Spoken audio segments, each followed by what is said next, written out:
Why Srimad Bhagwat Purana is a philosophical speculation of sculptures.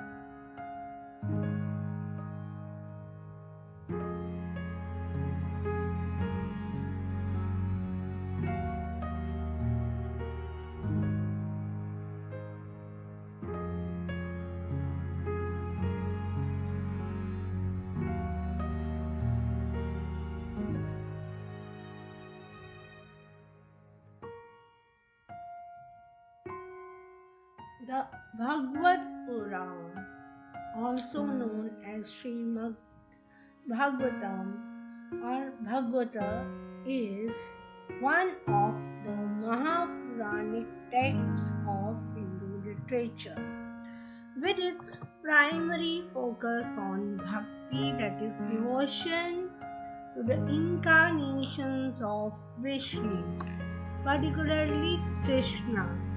The title of Bhagwan assigned to Krishna means a possessor of Bhaga.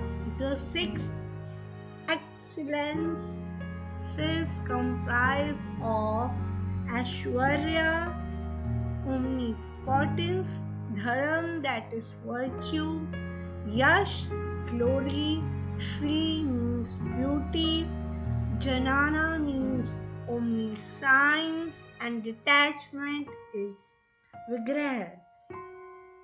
जो भगवत पुराण है उसको हम श्रीमद् भागवतम या भागवत कहते हैं, जो कि महापुराणिक टेक्स्ट है. पुराणिक सबसे पुराना, तो ये सबसे पुराना हिंदू लिटरेचर का टेक्स्ट है जिसका प्राइमरी फोकस है भक्ति पर, डिवोशन. तो और ये सबसे ज्यादा जुड़ा हुआ है विष्णु जी के जितने अवतार हुए हैं उनकी बारे में सारी इसमें डिटेल नॉलेज है. विष्णु जी के अभी तक कुल 23 अवतार हुए हैं. 24वां अवतार अभी होना बाकी है, कार्तिक अवतार, जो कि कलयुग के एंड में होगा. और पर्टिकुलर इसमें श्री कृष्ण जी के ऊपर फोकस किया गया है, क्योंकि माना गया है कि जो कृष्ण अवतार है दैट इज कंप्लीट अवतार in itself. The title of Bhagwan assigned to Krishna means a possessor of Bhaga, means जो अपने साथ भाग्य को लेकर आता है, उसके पास बहुत सारा अच्छा भाग्य होता है. और 6 excellences का मतलब the quality of being excellent, जो भगवान श्री कृष्ण अपने आप में पूरे थे, उनमें सब क्वालिटी थी. ये सब ऐश्वर्य, धर्म, यश, श्री, जनाना एंड डिटैचमेंट, ये सब क्वालिटीज उनमें पहले से थी. तो इसमें जो वोकैबुलरी वर्ड्स हैं, सबसे पहले हैं एक्सीलेंस. राइट, इसका मीनिंग है the quality of being excellent. Omnipotence means unlimited power and ability to do anything. Virtue, a good moral quality in a person. Next is glory, praise and thanks, especially given to God. Omniscience, the quality of having or seem to have unlimited knowledge. इसके बाद unlimited knowledge होती है. Detachment means a feeling of not being emotionally attached. So these were the meanings of these 5 excellences of Bhagwan Shri Krishna. The Bhagavata text comprises 335 adhyayas, that is chapters, under 12 skandhas, that is books, and generally considered to be comprised of around 18,000 verses. Versus होते हैं writing that is arranged in short lines with a regular rhythm and poetry. तो वो इस तरह से लिखी हुई थी कि वो शॉर्ट लाइन्स के रूप में है और एक रिदम है, जैसे कि एक रिदम में चल रही है कि उसकी जो राइमिक साउंड है वो एक जैसी है और वो एक पोएट्री के फॉर्म में है, पोएम के फॉर्म में है।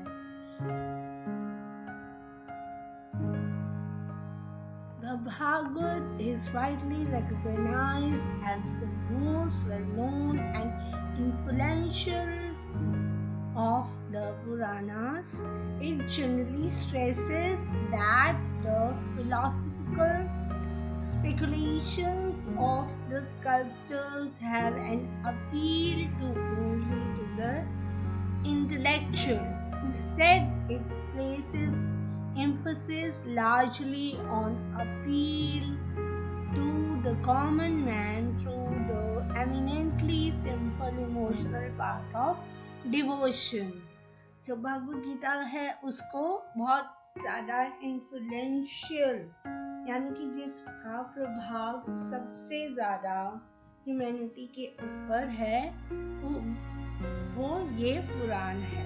तो ये सबसे ज्यादा एम्फेसिस या स्ट्रेस किसके ऊपर दे रहा है? Philosophical speculations.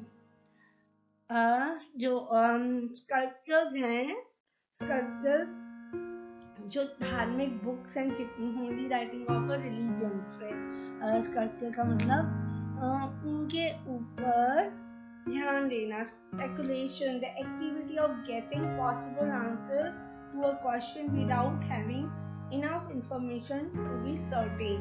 मतलब ये एक तरह से एक एग्जामिन कर रहे हैं, पॉसिबल क्वेश्चंस ढूंढने की इसमें कोशिश कर रहे हैं। और एग्जाम्पल जैसे क्रिएशन का फर्स्ट चैप्टर है इनका, तो किस तरह से पूरा यूनिवर्स एग्जिस्टेंस में आया है, कैसे क्रिएशन स्टार्ट हुई, तो ये सब पॉसिबल आंसर्स उन्होंने ढूंढने की कोशिश की है। बिग बैंग क्या है, ये सारी चीजों को इसमें ढूंढने की कोशिश की गई है,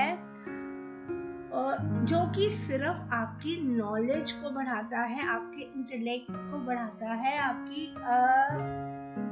बल्कि लेकिन ये भगवद गीता, लेकिन कहा गया है कि भगवद गीता में एक अपील की गई है कि आप ज्यादा इसके ऊपर ना स्ट्रेस दे, इसके ऊपर भी स्ट्रेस देना है, पर सबसे ज्यादा जो कॉमन मैन से अपील की गई है वो ये है कि वो एक simple emotional part of devotion, भक्ति के पाथ को अपनाएं।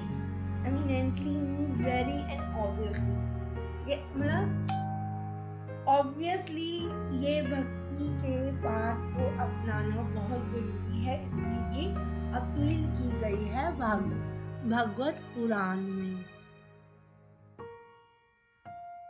The gods are therefore often given a human form, and their doings placed in an entirely human setting to illustrate the divine's protection and sustenance of the weak and virtuous against the strong and the wicked. The stories of Krishna's childhood in particular have retained an enduring appeal to generations of common people in India through the millennia. अब जो God's की जितने भी human form में अवतार हुए हैं वो एक भगवान मतलब कि डिवाइन सेटिंग है ह्यूमन बीइंग्स को प्रोटेक्ट करने के लिए और उनको इमोशनली और मेंटली सपोर्ट करने के लिए। जो वीक और वर्चुअस लोग हैं, कमजोर और अच्छे मॉरल वैल्यूज वाले जो लोग हैं, उनको स्ट्रॉन्ग और चालाक लोगों से, ताकतवर और चालाक लोगों से बचाने के लिए भगवान इस धरती पर इंसान के रूप में अवतार लेकर आते हैं। जो भगवान श्री कृष्ण की स्टोरीज हैं वो एक बहुत अच्छी एग्जाम्पल है जो कि 1000 ईयर से, एक मिलेनियम से चली आ रही हैं और वो आज तक रिटेन कर इनको बचा कर रखी हुई है एक धरोहर के लिए, एक लोगों को एज एन एग्जाम्पल सेट करने के लिए, और ये अपील है लोगों से ताकि वो मतलब उनसे सीख सके और उनके द्वारा जो चलाए गए रीति है उनको अपना कर लोगों को प्रोटेक्ट कर सके। While the dominant emphasis of the Bhagavad is on the path of bhakti, it does not avoid reference to the other philosophical streams of thought. The Bhagavad text 12.13.15 means 12th second में ये 13th verse है, उसमें 15th line है, refers to itself to as the fifth Veda and claims to carry the essence of Vedanta. Several of its passages show a synthesis that reflects the positions of the Samkhya Yoga and Vedanta doctrines. This is much as the Bhagavad Gita synthesizes all of these doctrines and presents them as different parts to one supreme divine. सबसे जो भगवद गीता में सबसे ज्यादा जो important और strong और noticeable emphasise है वो है भक्ति का पाठ। लेकिन ये इसमें ये भी रेफरेंस दिया गया है जिसको हम अवॉइड नहीं कर सकते हैं, फिलोसॉफिकल स्ट्रीम्स ऑफ थॉट के बारे में। मतलब इसमें थोड़ी सी फिलॉसफी भी इंक्लूडेड है, जो कि स्टडी ऑफ फिलॉसफी है, वो भी इंक्लूडेड है। भगवद गीता का एक टेक्स्ट है जिसमें इसको फिफ्थ वेदा मेंशन किया गया है, और this carry the essence of Vedanta means Vedanta Vedas का यहाँ पर एंड बताया गया है इस पुराण के बाद, not after Atharvaveda. This is the fifth Veda after Atharvaveda. और इनकी जो बहुत सारे पैसेजेस हैं जिसमें ये रिफ्लेक्ट हुई है पोजीशन ऑफ सांख्य योगा, मतलब योगा और वेद की जितनी भी डॉक्ट्रिन्स हैं, उनके प्रिंसिपल, उनके बारे में यहाँ पर रिफ्लेक्शन मिल रहा है। सिंथेसाइज मतलब produce a substance by a chemical reaction, like किस तरह, जैसे क्रिएशन के बारे में यहाँ पर बहुत अच्छे से मेंशन है, योगा के बारे में मेंशन है, और भी वेद्स के जितने भी डॉक्ट्रिन्स हैं, प्रिंसिपल्स हैं, उनके बारे में इसमें मेंशन है। तो इन सब डॉक्ट्रिन्स का, सब प्रिंसिपल्स का को जोड़कर इसमें वेदास को भगवद गीता को बनाया गया है, और ये सुप्रीम डिवाइन की तरफ इशारा करते हैं, जो कि ये जो पुराण है ये हमें सुप्रीम डिवाइन के बारे में बताता है। इनके जो भगवान के अलग अलग पार्ट है उनके बारे में हमें जानकारी देता है। This is not surprising, as Vyasa is credited as the author of the Bhagavad and the Bhagavad Gita. The later occurs in his magnum opus, the Mahabharata, which provides a lot of background from which the Bhagavad is developed. If the Gita is a philosophical teaching of Krishna, the Bhagavad is a full biography of Krishna himself, starting not merely from his birth as a human, but his descent from the Supreme Divine. So,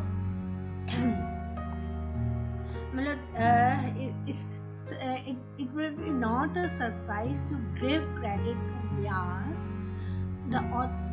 as the author of these two books, Bhagavad and Bhagavad Gita, क्योंकि उनका जो magnificent काम है, जो एक बहुत बढ़िया काम है। Magnificent offers the most important piece of work done by a writer और आर्टिस्ट। तो सबसे इम्पोर्टेंट पीस ऑफ वर्क इनका था महाभारत, जिसमें महाभारत भी थी और भागवत गीता भी इंक्लूडेड थी।